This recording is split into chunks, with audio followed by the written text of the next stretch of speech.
Hello and welcome to this week's Midweek Minute. Did you know that today, August 11th, is National Sons and Daughters Day? Well, I'd like to give a huge shout out to my four daughters, Anna, Danelle, Renee, and Janetta. Jennifer and I are so very blessed and so very thankful to have each one of them as our daughters. Speaking of sons and daughters, I have a question for you. Are you a child of God?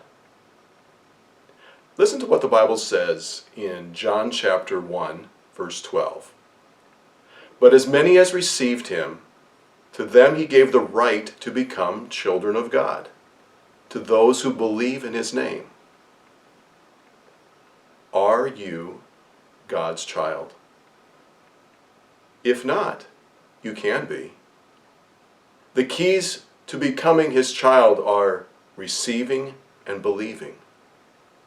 Do you believe that Jesus Christ died on the cross for your sin and that he rose again?